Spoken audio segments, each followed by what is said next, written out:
Ila hadrati nabiyil mustafa Muhammadin sallallahu alaihi wasallam wa alihi wa azwajihi wa dhurriyyatihi thumma ila hadrati jami'al mu'assisina fi madrasatina tashwiqut tullab thumma ila hadrati mu'allif hadzal kitab Asya Az-Zarnuji wa usulihim wa fu'ihim wa ahli baitihim ghafarallahu dzunubahum wa satara uyubahum syai'un lillahi lahumul fatihah. A'udzu billahi minasy syaithanir rajim. Bismillahirrahmanirrahim. Alhamdulillahi rabbil alamin. Arrahmanir rahim. Maliki yaumiddin. Iyyaka na'budu wa iyyaka nasta'in. Ihdinas siratal mustaqim. Siratal ladzina an'amta 'alaihim ghairil maghdubi 'alaihim waladdallin. Rabbighfirli wa liwalidayya wa lil mu'minina amin. Qala al-musannifu rahimahullahu ta'ala wa nafa'ana bihi wa bi'ulumihi wa bibarakatihi wa bi asrarihi fid dharaini amin. Bismillahirrahmanirrahim. Kita melanjutkan pelajaran adab kitab Ta'limul Muta'allim, melanjutkan yang kemarin. Bagi yang sudah mempunyai kitabnya bisa dibuka kemudian dimaknani ya. Bismillahirrahmanirrahim. Yuftaradu 'alal muslimi thalabul ilmi ma yaqa'u lahu fi halihi fi ayyi halin kana. Bismillahirrahmanirrahim. Yuftaradu ten wajibake. Yuftaradu den wajibake alal muslimi ing atase wong Islam. Yuftaradu den wajibake alal muslimi ing atase wong Islam. Thalabul ilmi apa luru ilmu. Thalabul ilmi apa luru ilmu. Marupane ilmu yaqa'u kang tumiba apa ma. Marupane ilmu yaqa'u kang tumiba apa ma lahu marang muslim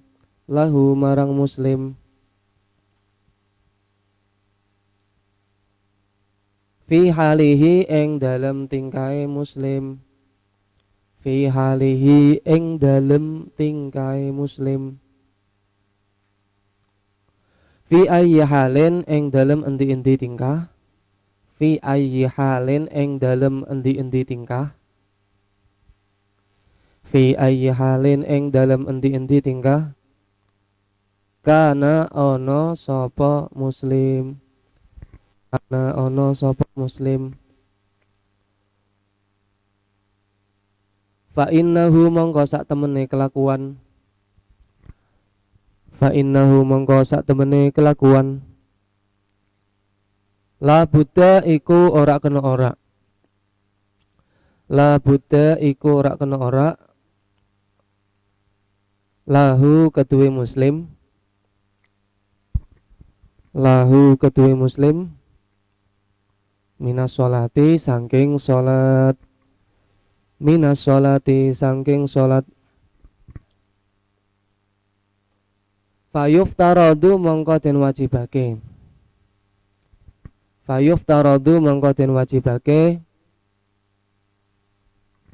Alaihi ing atase muslim. Alaihi ing atase muslim. Ilmu ma apa ngaweruhi barang. Ilmu ma apa ngaweruhi barang. Yaqa'u kang tumiba apa ma. Yaqa'u kang tumiba apa ma. Lahu marang muslim. Lahu marang muslim. Fi sholatihi ing dalem sholate muslim. Fi sholatihi ing dalem sholate muslim.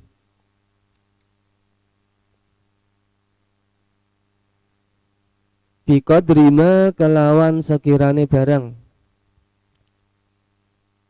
Biqadrima kelawan sekirane barang. Yu'addi nekani sapa muslim. Yu'addi nekani sapa muslim. Yu'addi nekani sapa muslim. Fardhos sholati ing farduning sholat. Fardhos sholati ing farduning sholat. Wa yajibu lan wajib. Wa yajibu lan wajib alaihi ing atase muslim. Wa yajibu lan wajib alaihi ing atase muslim.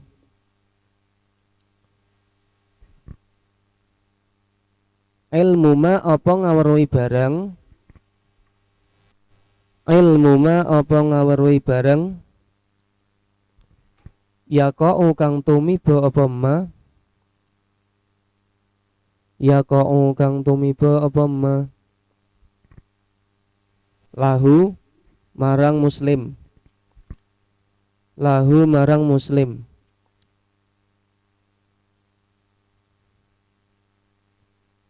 Biqadrima kelawan sekirane barang. Biqadrima kelawan sekirane barang.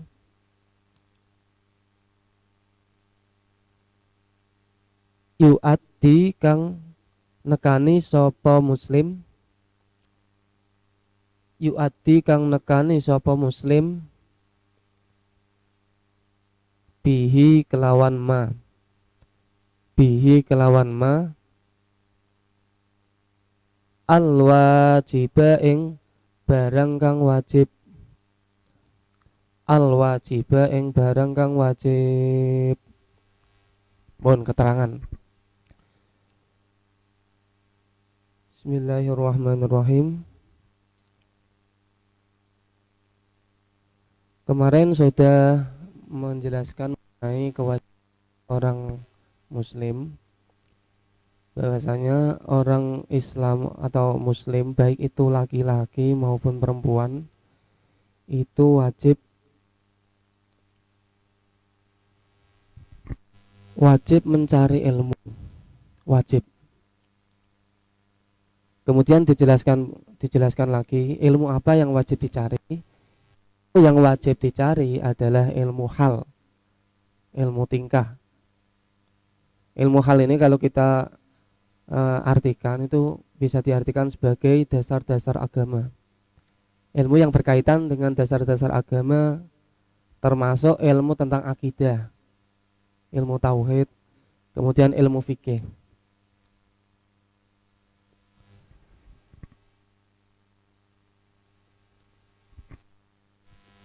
Kemudian Syekh Az-Zarnuji lagi bahwasanya setiap orang Islam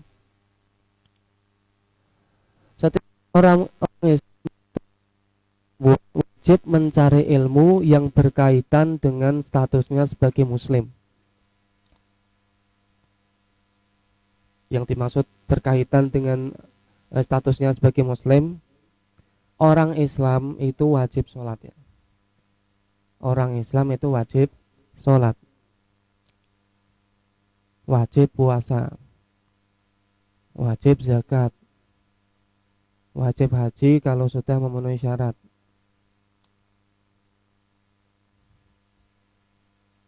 Dan semua ilmu yang berkaitan dengan mafsadah dan maslahah. Jadi kita sebagai orang Islam itu kan wajib melaksanakan rukun Islam ya, yang jumlahnya 5. Maka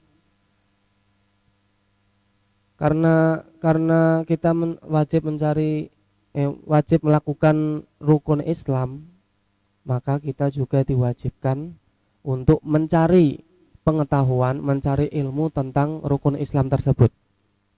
Misalnya sholat ya. Sholat itu ada yang namanya rukun, ada syaratnya. Kemudian ada yang berkaitan dengan bersuci. berkaitan dengan najis, berkaitan dengan hadas, maka apa saja yang berkaitan dengan sholat, karena sholat itu wajib, maka hukum mempelajari apa saja yang berkaitan dengan sholat menjadi wajib. Karena bagaimana kita mau melaksanakan sholat jika tidak tahu syarat rukunnya. Misalnya salah satu syarat sah sholat adalah masuknya waktu sholat.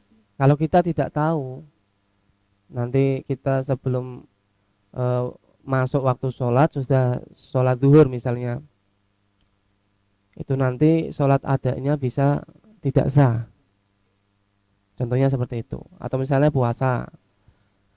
Puasa itu kan menahan dari hal yang membatalkan puasa, dari imsak, dari fajar ya, dari fajar atau imsak sampai maghrib. Kalau kita tidak tahu kan bisa-bisa waktu duha malah makan misalnya, dan lain sebagainya.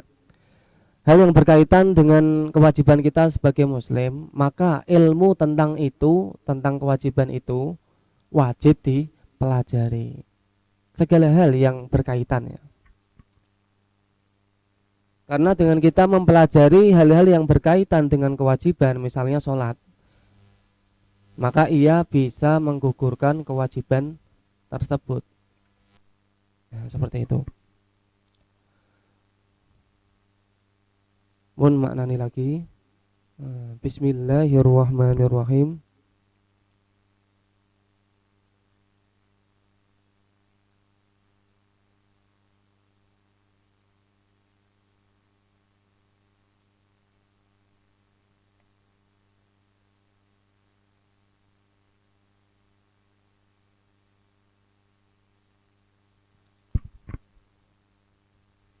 Bismillahirrahmanirrahim. Li'annama yutawassalu bihi ila iqamatil fardi. Li'annama krono sak temene barang. Li'annama krono sak temene barang. Yu'addi kang bisa nekakake apa ma.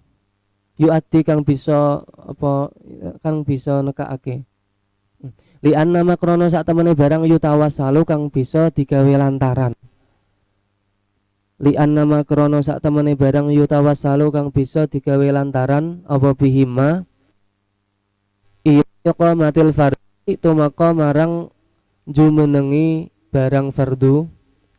Ila iqamatil fardhi tumeka marang jumenengi barang fardu.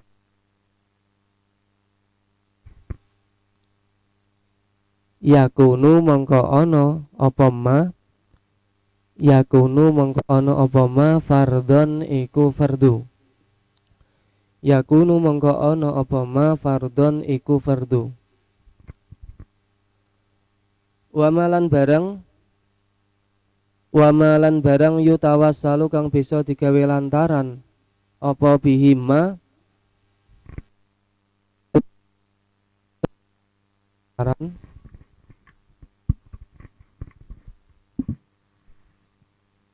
yutawassalu kang bisa digawe lantaran apa ma apa bihima ila iqamatil wajib nengi barang wajib. Ila iqamatil wajibi tumeka marang jumenengi barang wajib. Yakunu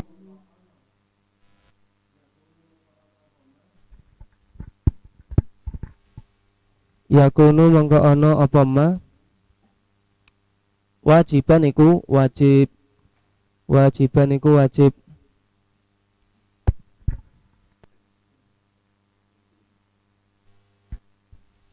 Mohon keterangan. Bismillahirrahmanirrahim. Qauluhu yaftaradu alaihi. Bismillahirrahmanirrahim. Masih melanjutkan yang tadi.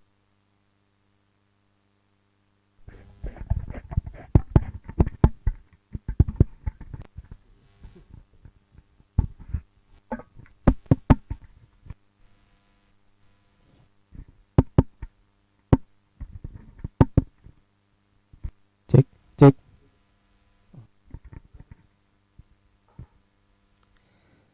Ya, saya lanjutkan. Ada satu kaidah mengatakan ma yutawassalu bihi ila iqamatil fardi yakunu fardhon. Dan ma yutawassalu bihi ila iqamatil wajibi yakunu wajiban. Sesuatu yang dapat mengantarkan kepada pelaksanaan perbuatan fardu, maka hukumnya fardu. Dan segala sesuatu yang dapat mengantarkan kepada pelaksanaan perbuatan wajib, maka hukumnya wajib. Seperti yang saya contohkan tadi, sholat ya.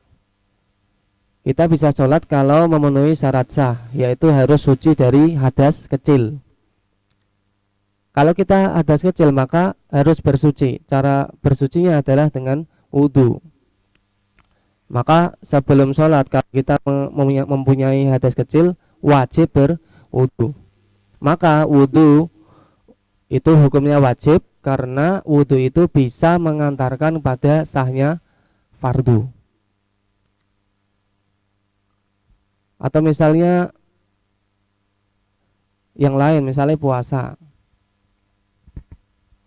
atau haji dan lain sebagainya, kewajiban-kewajiban yang bisa mengantarkan pada kewajiban tertentu, maka hukumnya menjadi wajib. Di sini diterangkan bahwa ada istilah fardu, ada istilah wajib. Bedanya apa? Antara fardu dan wajib. Kalau di madhab Imam Syafi'i, antara fardu dan wajib itu sama, yaitu sesuatu yang jika dilaksanakan mendapatkan pahala, jika ditinggalkan mendapatkan dosa. Itu fardu. Fardu itu sama dengan wajib kalau karena mu'alif kitab Ta'limul Muta'alim ini bermadhab Hanafi, maka ini ada sedikit perbedaan. Kalau fardu itu ya sama dengan wajib. Fardu itu ya keharusan, jika dilaksanakan mendapatkan pahala, jika ditinggal dosa. Kalau wajib menurut Imam Hanafi ini setara dengan sunnah muakkad, sunnah yang sangat dianjurkan. Ini nanti akan dibahas di dalam fan fikih.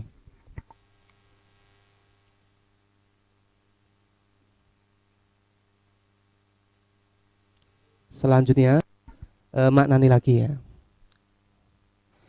Bismillahirrahmanirrahim.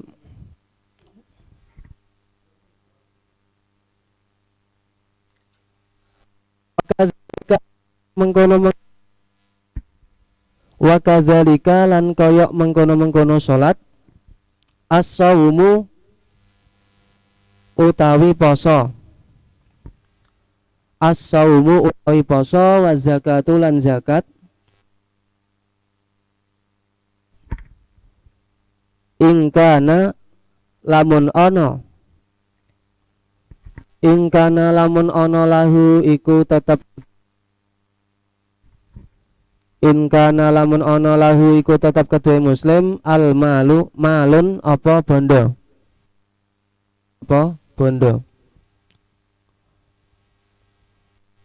Wal hajju lan haji, wal hajju lan haji in wujiba lamun den haji, in wujiba lamun den wajibake apa haji alaihi ing atase muslim, alaihi ing atase muslim. Seperti yang saya terangkan tadi, ya seperti sholat, puasa itu hukumnya juga wajib. Yang dimaksud puasa di sini adalah puasa bulan Ramadan. Puasa kemudian nanti wajib dipelajari syarat rukunnya. Syarat wajibnya apa, syarat sahnya apa saja. Zakat, zakat nanti akan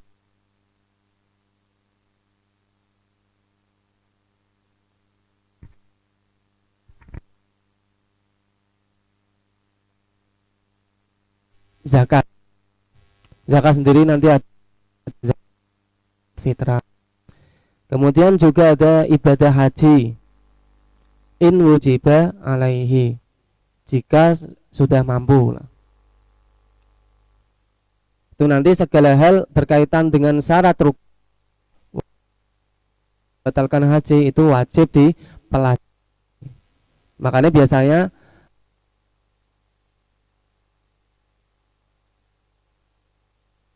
haji.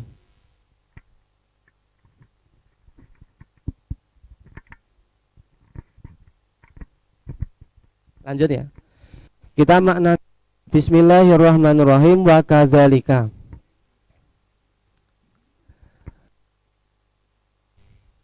Wa kadzalika lan kaya mengkono-mengkono wa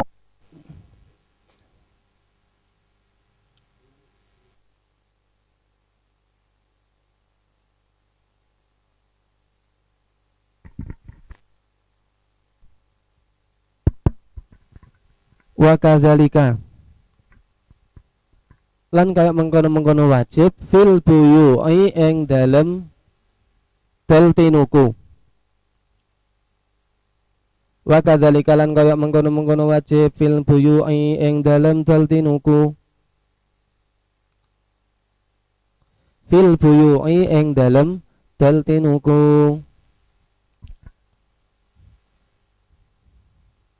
Bagi hati-hati yang belum punya kitabnya bisa disimak di layar ya. Wal buyu'i lan daltinuku in kana lamun ana sapa muslim, in kana lamun ana sapa muslim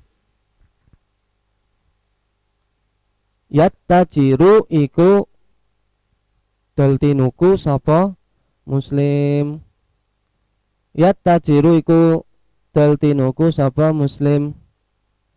Daltinuku itu sama dengan perdagangan, pedagang. Qila dan ngendikaake, qila dan ngendikaake li Muhammad bin al-Hasani marang Syekh Muhammad bin Hasan, li Muhammad bin al-Hasani marang Syekh Muhammad bin Hasan, rahima mugi melasi, rahima mugi melasi hu ing Syekh Muhammad, rahima mugi melasi hu ing Syekh Muhammad Allahu ta'ala sinten Gusti Allah ta'ala, Allahu ta'ala sinten Gusti Allah ta'ala.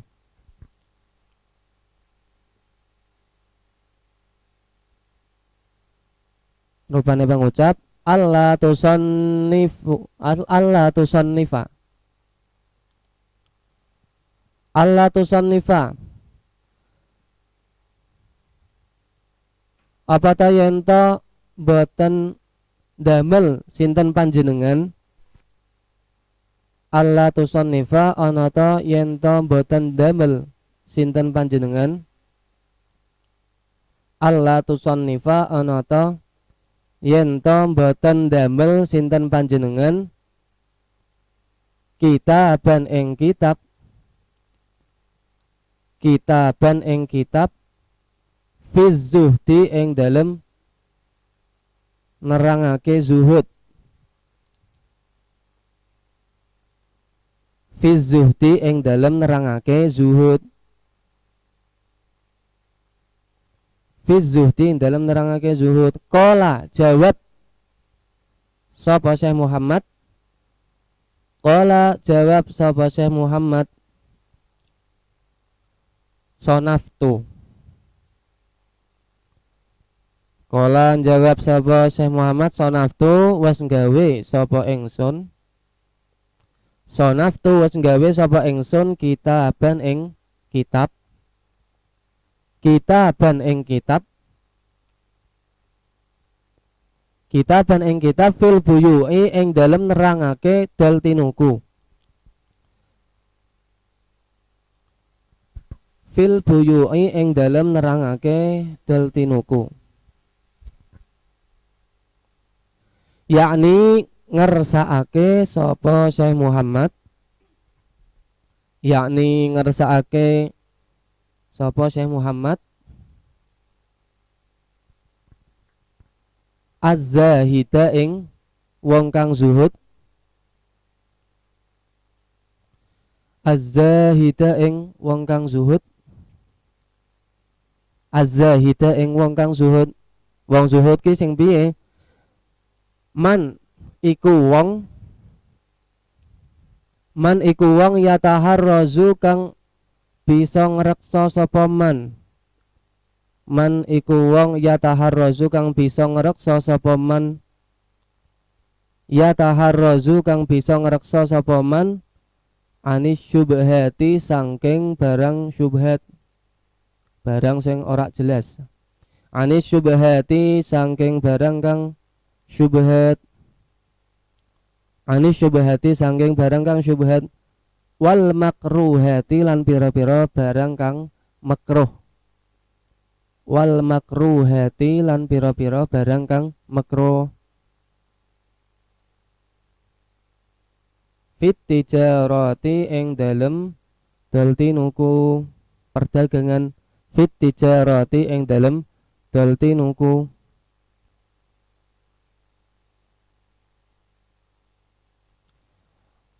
Wa kadzalika lan kaya mengkono-mengkono ngreksa,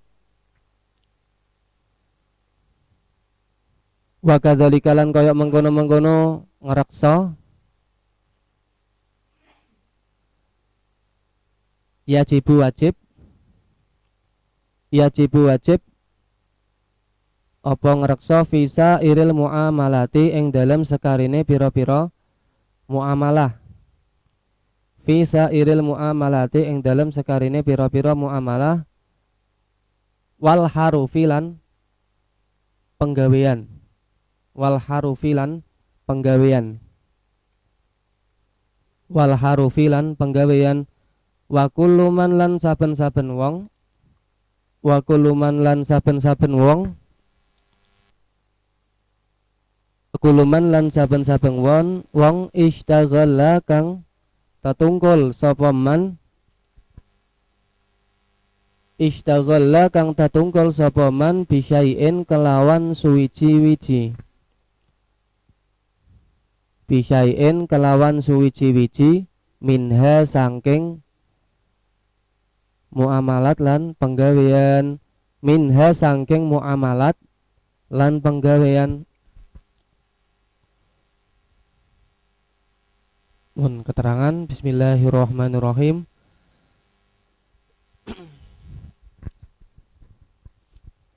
Qauluhu wa kadzalika fil buyu'i. Jadi itu juga berlaku ya. Tadi kan apa yang berhubungan dengan sholat itu wajib dipelajari. Wa kadzalika fil buyu'i. Begitu pula di dalam permasalahan perdagangan.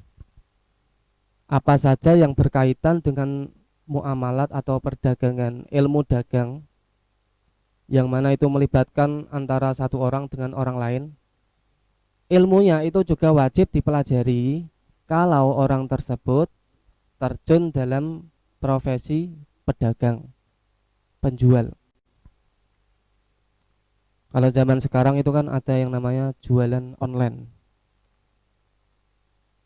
Maka ilmu-ilmu yang berkaitan dengan itu, dengan jual menjual atau perdagangan itu wajib dipelajari supaya nanti terhindar dari apa yang diharamkan di dalam jual beli.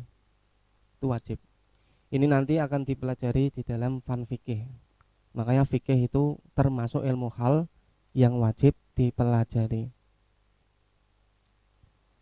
Nanti akan menjumpai yang namanya riba atau jual beli yang mengandung gharar dan lain sebagainya.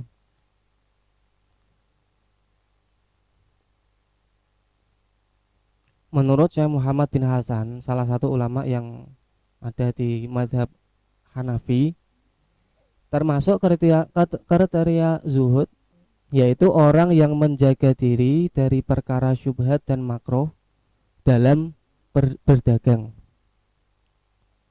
Orang yang bisa menjaga diri dari syubhat dan makruh, apalagi yang haram.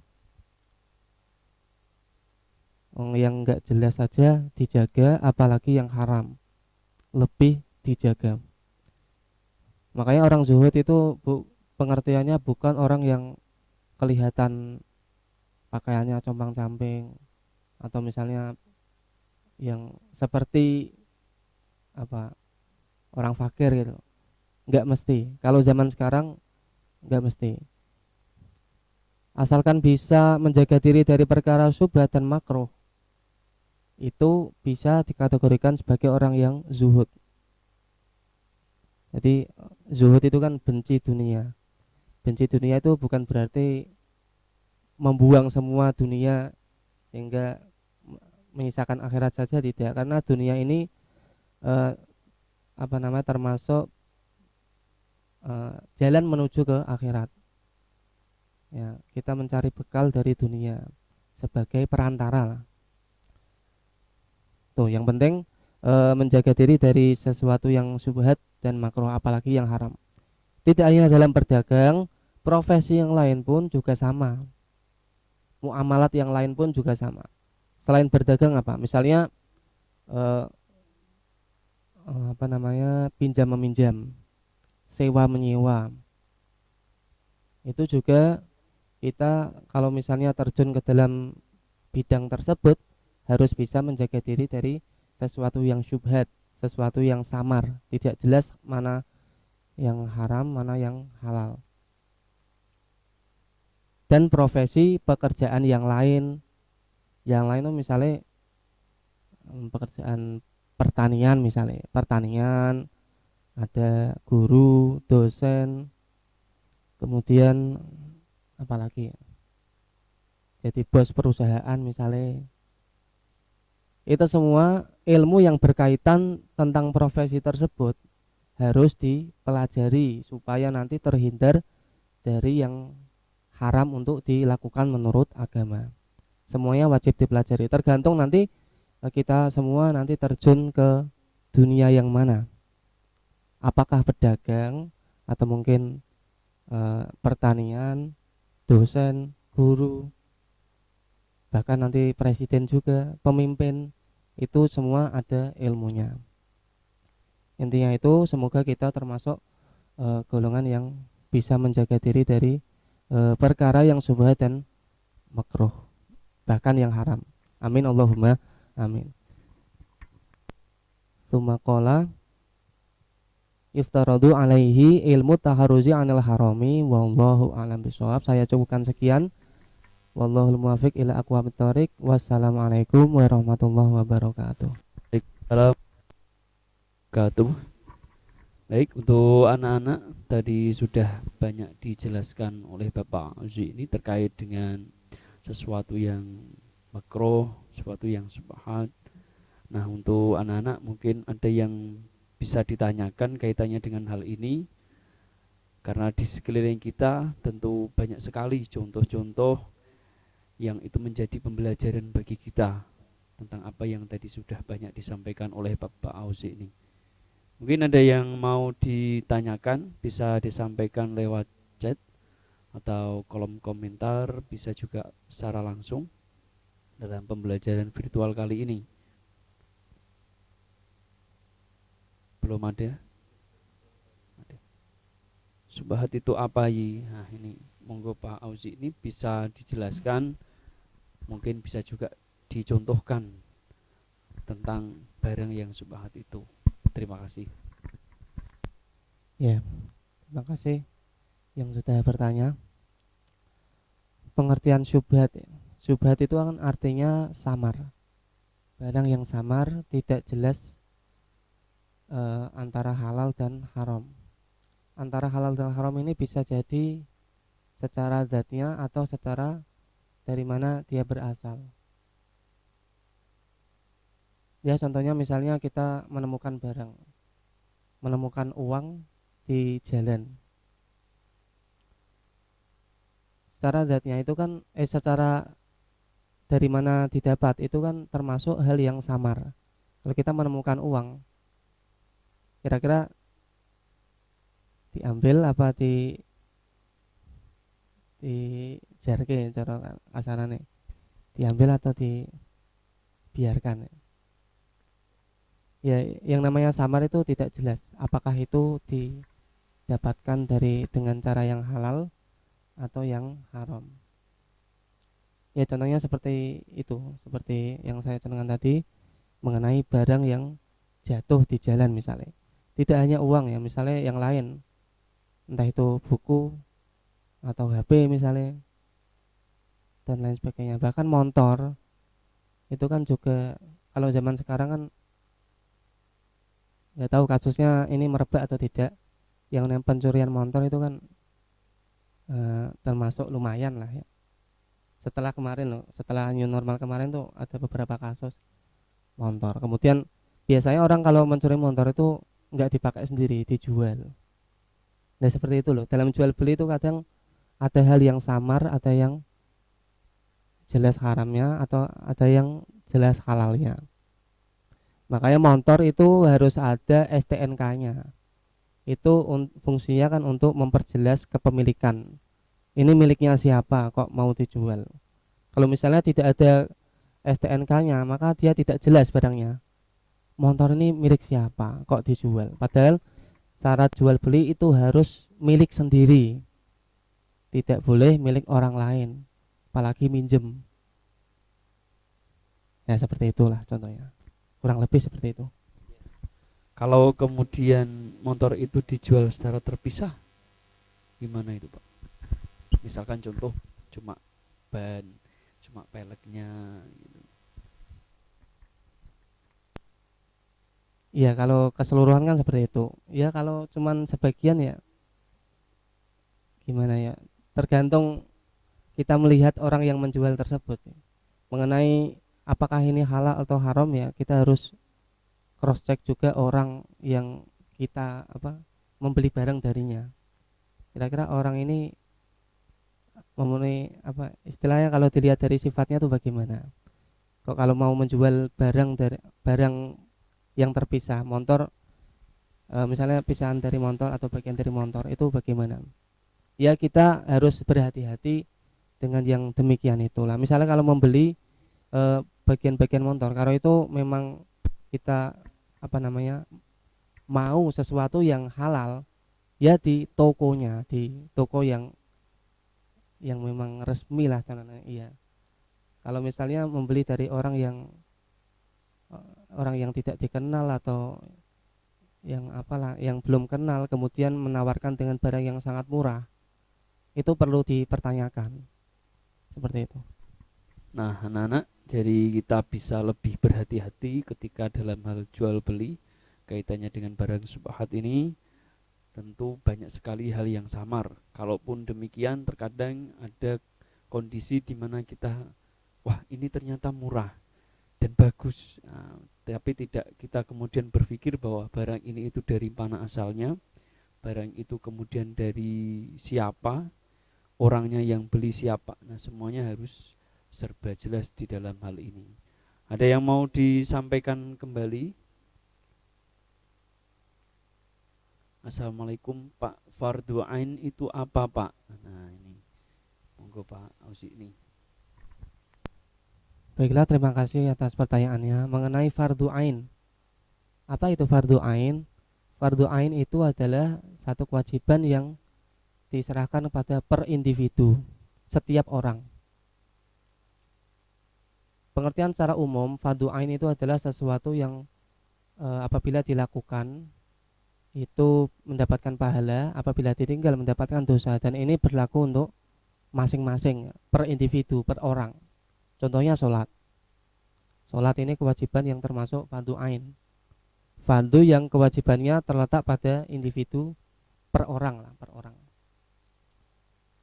Berbeda lagi dengan fardu kifayah. Kalau fardu kifayah itu wajib, ya sama, pengertiannya hampir sama. Kalau dilakukan mendapatkan pahala, kalau ditinggal mendapatkan dosa. Tetapi untuk fardu kifayah ini bisa perwakilan. Kewajibannya itu perwakilan. Jika ada satu yang sudah melaksanakan, maka yang lain sudah gugur. Tetapi yang mendapatkan pahala yang melaksanakan. Contohnya mungkin Pak. Nah, contoh untuk fardu kifayah adalah sholat jenazah. Sholat jenazah misalnya di satu kampung ini ada yang meninggal, kemudian sudah ada yang sholat jenazah misalnya cuma 2 orang, satu kampung tuh yang nyolat itu cuma 2 orang saja, maka kewajiban untuk menyolati jenazah sekampung, kewajiban sekampung ini gugur karena sudah dilaksanakan oleh 2 orang. tadi. Tapi kalau misalnya satu kampung ada yang meninggal, tidak ada yang melaksanakan sholat jenazah sama sekali, maka seluruh penduduk di kampung mendapatkan dosa seperti itu. Itu bedanya antara fardu kifayah dan fardu ain. Kalau fardu ain itu per individu, kalau fardu kifayah perwakilan. Ya, Seperti itu. terima kasih. Jadi kita bisa membedakan antara fardu ain dengan fardu kifayah, di mana sebetulnya sudah sering kita lakukan, kita laksanakan di dalam kehidupan sehari, kita jumpai. Tetapi kalau tidak tahu apa itu fardu ain, apa itu fardu kifayah, ya sama saja begitu kan. Nah, ini ada satu anak yang tanya tentang Pak, nama kitabnya apa. Ini mungkin tidak mengikuti dari awal atau bagaimana. Mungkin Pak Auzi ini bisa menyampaikan. Ya, terima kasih. Untuk kajian pelajaran adab ini kita memakai kitab Ta'limul Muta'alim Thariqat Ta'allum. Kitabnya ini. Ya. Kitab Ta'limul Muta'alim ini namanya. Nah, seperti inilah kurang ya, lebih. Mengenai sampul nanti beda-beda ya. Intinya kitabnya itu namanya Ta'limul Muta'alim Thariqat Ta'allum. Kalau di sini fi bayani Thariqat Ta'allum sama aja. bisa di screenshot ya Mas, nanti bisa kalian cari di toko-toko terdekat untuk penjual kitab ya. Bisa kemudian nanti ketika ada pelajaran adab ini bisa dibuka dan diberikan makna. Jangan kemudian kita berkeluh kesah, saya tidak pernah memaknai Pak. Tapi kalau kalian tidak mencoba, kalian tidak belajar, nah, dari mana bisanya, kan begitu. Sudah. Ya, ini ada satu lagi ya, saya berikan. Nah, ini. Assalamualaikum Pak, ini dari Husain Asyakuri. Ya, Assalamualaikum Pak, bagaimana kalau sarung kita kena debu, apakah sah dibuat untuk sholat? Ini sudah mengacu kepada hukum fikih. Nah, ya. Ketika kita memakai sarung kita kena debu, apakah sah untuk dibuat sholat? Nah, dijawab monggo, bila tidak, karena ini sudah menyangkut di hukum fikih, jadi kaitannya dengan adab, mungkin ada beberapa sisi di situ. Ya, monggo. Gimana? Debu. Jadi ketika sholat sarungnya kena debu. Ketika sholat atau sebelumnya? Yes, sebelumnya. Ya itu dilihat dulu debunya dari mana. Kalau misalnya dari debunya itu dari kelihatannya dari atas, itu tidak masalah. Kita tayamum saja juga pakai debu yang ada di jendela-jendela itu loh. Tidak masalah secara umum. Tergantung debunya dari mana ya. Kalau debunya dari jalan, di bawah jalan ya kita cerita ya. Tergantung itu debunya dari mana, nanti bisa dilihat kira-kira debunya dari mana. Kalau tidak tahu itu berasal dari mana, mending jangan pakai sarung itu, untuk berhati-hati saja. Seperti tadi, menghindari sesuatu yang tidak jelas. Nah, seperti itu. Misalnya kalau ragu-ragu, yang penting ganti sarung. Nah, seperti itu. Dan tidak hanya di sarung saja terkadang ya, makanya ada orang yang terkadang sangat berhati-hati sekali tentang pakaiannya yang dibuat untuk sholat. Ketika memakai celana, terus kemudian nanti ketika pada waktu sholat berganti menggunakan sarung yang baru.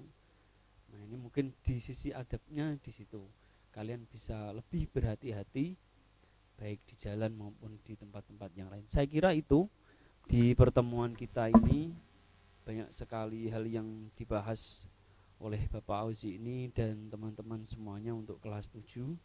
Kiranya nanti bisa dipersiapkan kembali di pertemuan yang akan datang.